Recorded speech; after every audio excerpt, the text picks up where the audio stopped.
little tiny streets we're walking. We have no idea what exactly this area is about, but it looks interesting and no people. Looks very old.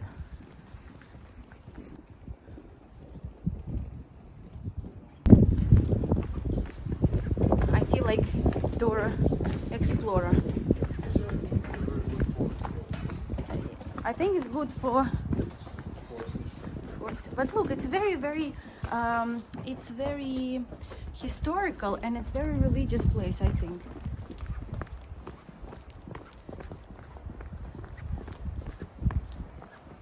I feel like we should have paid a ticket fee to come.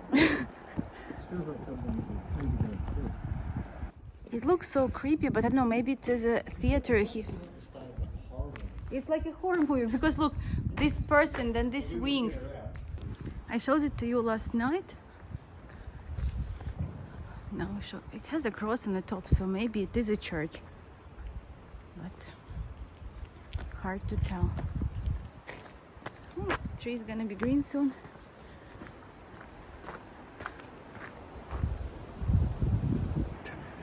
There you go. Good morning, guys. Good morning. It's day number 12 and of our unexpected journey since Russia invaded Ukraine. And today we are in a small village in Italy, and we still don't know where we're gonna end up. Where gonna be our home, a new home. We hope for just a little while, but still we need to find a place where we'll be comfortable. And since we travel, we just talk to different people, even though it's very difficult because here in this village, like nobody speaks like any English or anything. So it's difficult to find connections and help others. But we still I post a lot of links and phone numbers and websites and resources on my Instagram and Facebook for people who are seeking for help. And today night, in the morning, we're checking the news.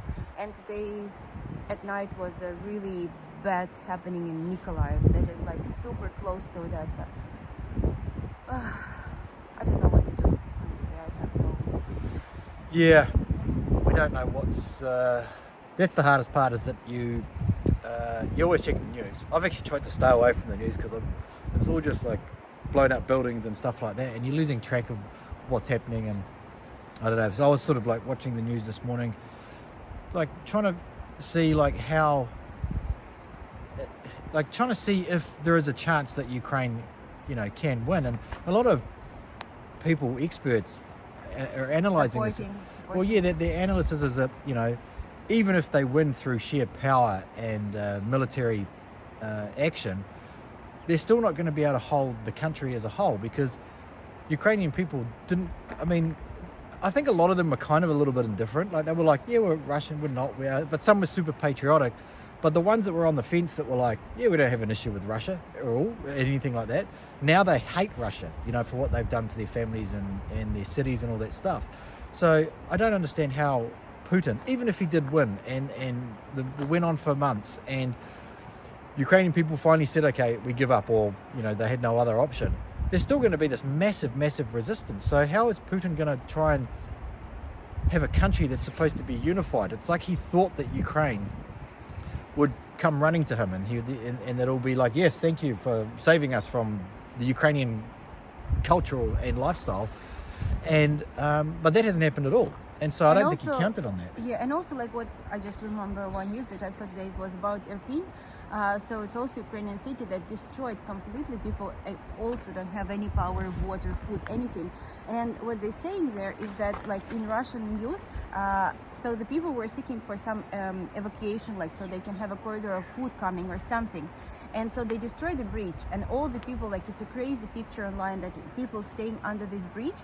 And in Russia, they announced that Ukrainians are just not letting people go. They want them to stay there. And then at the same time, our people who are there showing the pictures that Ukrainians are carrying, there was this old woman on she can't walk, and they put her on this for the sand, I don't know how you call it. Yeah.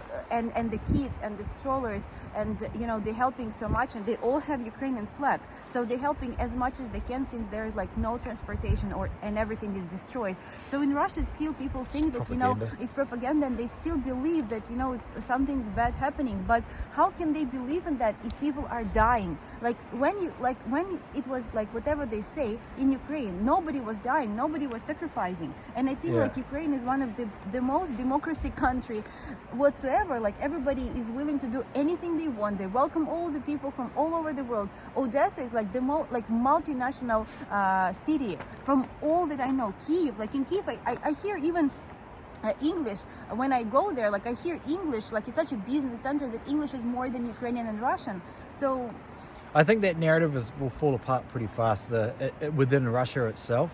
I think that Russia is obviously pushing the fact that Ukrainians are Nazis, and now they're killing or shooting the Indian students, because obviously they're trying to have India turn on them as well. But I think that narrative is pretty thin, and I think that in this day and age with all the technology and social media and access to information, I think that narrative is going to fall apart pretty quick. And I think that the Russian people are going to realize that what they've done, or what Putin has done, has been just a pointless war. It's not a war for the people. It wasn't to save Russia. It wasn't because there was some threat. Maybe there was some threat from NATO, like who knows, but in the future. But I think what the Russian people will start to think soon, I think it's falling to bits.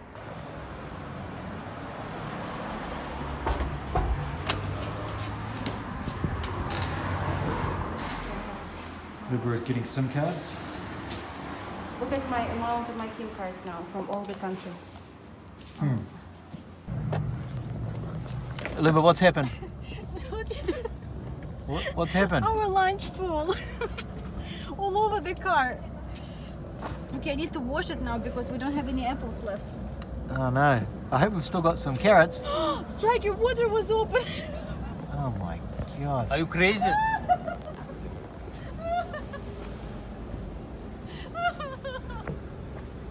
Everything is wet. This is what I have to put up with.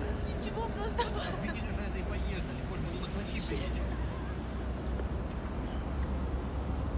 This is what our life is like now. We're at the station. I think people will call police now.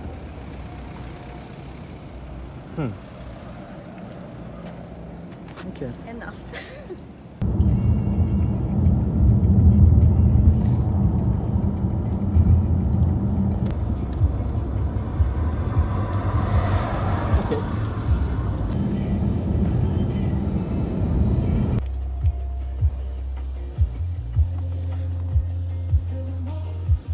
Aquí, I know this word. It's here. Okay, so we were driving and we decided to do something to take our minds off things just for the afternoon, to go on a little adventure. So we thought we'd go and do that.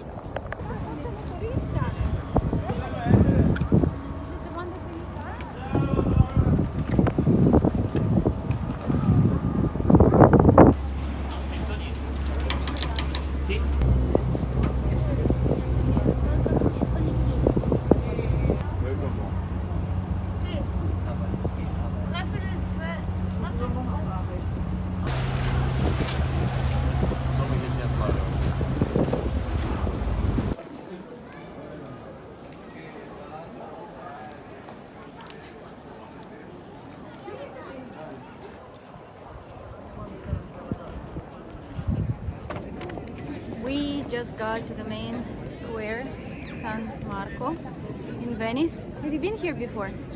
Yes, I've actually been here. This is actually my third trip here, but this is the first time that I've come here unshaven, so I think things are going to get pretty interesting. Yeah, I wish that we would get here in a bit different circumstance, but people here are so happy, like they're walking, everybody drinking Aperol.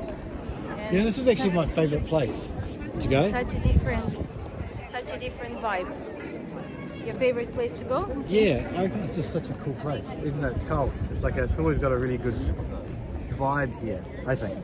Yeah. I love it. I think it's so cool. And I Have like you- old buildings. Have you been in Venice before?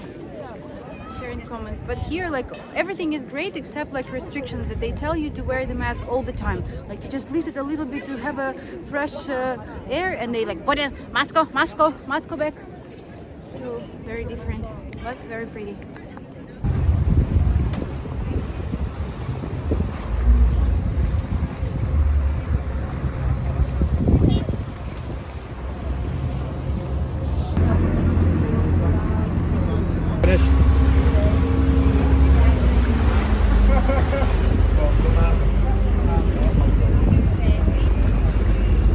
They even have a special tours for the sunset here. It's pretty beautiful. 5 minutes, is that what the GPS says? Yeah, 2 hours, 1 minute. Such a nice sunset. Yeah, so 10 p.m. It's one down the road.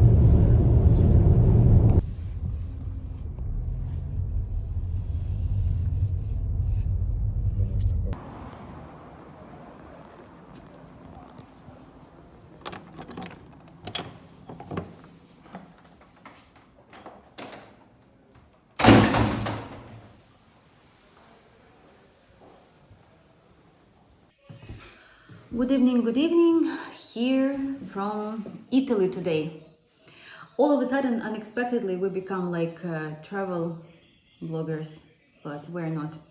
Not very good ones. Not very good ones. It's been an interesting day here, and we met several people, and you know, everybody, like even at the parking, because we have a flag of Ukraine in our car, like they come and start asking us questions, they talking to us, and of course, everybody like super curious. But what for me was the most interesting what happened is that I have a very close friend and she lives in Moscow. And we spent all summer together. Like she was always coming to see her grandmothers because I think her mother was originally from Odessa and then they moved to Moscow. And she didn't message me. Like since maybe 3 years old when we were spending every single summer together. And she didn't contact. And I kind of didn't contact her as well. And today I got a message from her and she said, I don't even know if you're gonna speak to me. She said that I will understand you if you're not gonna reply. And I said, Natalie, like, why would I not? Like for me, you know, it's the war not between people. It's political. Mm-hmm. And we start chatting and like, what she telling me, like what happened to me? It's like to them, it's just crazy. She said, you know, all we dream about, like people there, is like this war to be over. Because everybody in Russia, like almost every other person has some relatives in Ukraine. Everybody was coming to Ukraine. Everybody was coming to Odessa. And she said, we're never gonna be able to be washed out of that. I mean, like from the sanction and everything that's happening. Mm. They can't leave the country, they can't travel. Like she said, if you go somewhere, because from Russia you need visa everywhere. If you have visa or you're able to travel, they talk to you like shit at the custom. They don't want they like one guy was traveling, she said, for work, and like they told him at work, do not tell that you're Russian, don't speak Russian. This is ridiculous what's happening. Like people there really struggle so bad. And to give you an idea, like we Ukrainians, we don't blame like Russian people there. Like we don't think that it's their war and they're against us and they do something bad to us. Definitely not. We all have somebody that we know there in Russia, in St. Petersburg, everywhere. So very, very sad. It is quite polarizing because, you know, it can easily be seen as like it's although I don't think it's quite as bad as what it could be. Like I think that the prejudice against Russians, I think a lot of people will realize that it's not the Russian people. Like we see that, you know, I think we will see that. I think that's we do see that. We do see that is not Russian. But I'm talking about like Westerners as well. Westerners. Like people in other countries are going to realize that this isn't right. And I think I made in the video this morning, I was sort of talking a little bit about it. But like the propaganda that is in Russia, how things are getting cut off. Like you even saying that Russia was going to cut off the internet. Or maybe we don't know what news is real and what is not. Like we could also, like we're starting to read like a lot of the news and everything like that. Luba's in these community groups where they're posting everything. And we could spin the same stuff off to you guys. But if it's not true, then we become part of that propaganda machine. And it's something that like I refuse to be. You know, so the only thing that we can really talk about on these videos is our personal experiences, our personal feelings, you know, things with people that we know, things with family and stuff like that, that we can say, well, this is exactly what's happening. We can talk about that family members have said that there is bombing. We don't want look in the news and say that there's like massive bombing and then tell you and then it gets spread, because it's just part of the problem. This is a huge problem. And it's good that they kind of like aware people about this like air raids, but I just don't know what's gonna happen with the mental health of everybody, because today we see on Telegram and like different apps like that there's like air raid signals. And then we start messaging in our family group. We just say, how are you? Because I know, for example, that my mom is not in that group. Like, she asked me to add her, but I said, no, I'm not gonna, like, because it's like really, it's very stressful and nervous. If I see something, I will definitely inform her. And just say, everything is good, everything is quiet. But in this message, it was like, they bombarding Odessa, like they destroying. And I'm like, fuck, like really, what is going on? Like, I become so stressful. She said, I'm okay making cutlets for Papa. And I'm like, oh, okay, good. And then like, yes, it was somewhere outside of Odessa, but they just, I mean, this news, it's not that like the politicals want to make it sound worse, but all these like people who are like hyping on that, like in these groups. The news has to have people watch videos and watch ads and click on ads, otherwise, and this is just another thing so there has to be clickbaity titles. They can't have a title that says nothing much has happened in Odessa at the moment. Nobody's going to watch that. And so, but today definitely something's going on. There's much more like this air raids today, and there's like this air defenders working today a lot of times. So I don't know, they're really trying, I think, to do something with Odessa. So far the resources of Odessa were strong enough to protect, but I don't know how. We'll see how it goes. You know, like it's like I keep thinking, like I keep hoping, you know, because the reality of it is that like the Russian army now, it's like the Syrian army is getting involved as well. Like that's very strong and powerful, right? And in one of the videos I made, I don't think it's on this channel here, I think it's on the other one, is that the Russian people, the Russian soldiers, they don't want to fight. Like they're fighting because they've been told to fight. You know, they've been told that if you don't go and fight, you're going to go to jail, or you're going to, you know, be shot by their own people. Whereas the Ukrainian people are fighting because they have to fight, because they're protecting their families and their children and their land and their houses and their farms and everything. They have to fight, and they have to fight to the end. Whereas Russian soldiers are just like deployed. You know, and most of them, from what I see, didn't even know that this was going on. From what it sounds like is that messages, that they were deployed they were deployed training, military training, and some of them were school teachers and all this other stuff.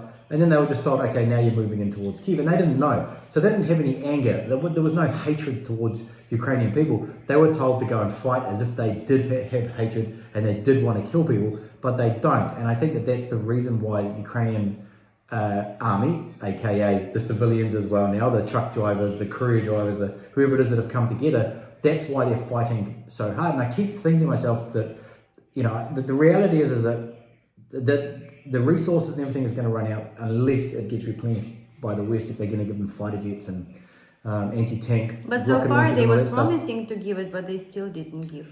Like this well, we don't know whatever it is, but I always keep thinking that it's you know, imagine if they did win, like in terms of like being the underdog. You know, it's like no one thought they would win. They're from a poor country. Their army was like a quarter of the size. These are people, civilians that are plumbers, that are, you know, taxi drivers, Uber drivers that took up guns and made Molotov cocktails.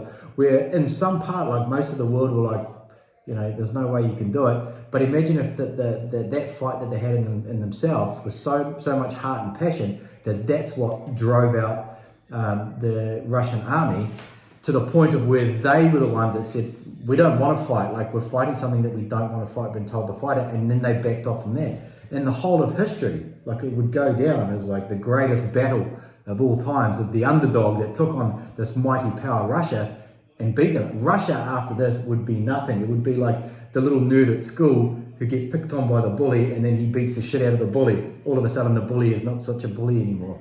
So, I don't know. I keep hoping that's going to happen. Yeah, we are like every morning he say, oh, we're going home like in 2 weeks, and then 2 months. No, maybe we will be back in 6 months. 2.5 weeks. I think it's going to be 16 days. 16 days. I think it's going to be, the longer it goes on, and I think what's happening now is that like Russia, I say Russia, Putin, whoever's behind him, whatever it is, like they know that the fight is going harder than what it should have been. Whether he thought that people would welcome him with open arms, whether he thought that the Ukrainian people would give up and that they would weaken, that it just wasn't going to, and that he would be able to just sort of kind of like mow through them a little bit, you know, and the only way now is that he can't back down, so he's just going to turn up like the bombing and the killing and all that sort of stuff, and just put the squeeze on a few reasonable sized towns, until the other towns, you know, say, okay, we get it, we don't want to be next. That's kind of like his game, I think, and that's, I think, is a pretty dangerous game because you don't know what he has in his arsenal, what he could like. The worst part, he could light it up with. The worst part is that today was the third series of negotiation. It didn't come to anything. Literally, people are expecting and waiting. But the worst part is, while it was happening, it was even more aggressive attacking was going on. So they're pushing hard on Ukraine, and they pretty open, like, from what they want. They just want Crimea. They want these two other regions to be Russia. They want us never to be in any alliance. So it's pretty open. I don't know how it's gonna finish, but we keep watching. Like, we try to filter the news and give you just updates from the people who are really know stuff or who are really there. And thank you for following our journey, and we'll see you tomorrow. We'll see you later.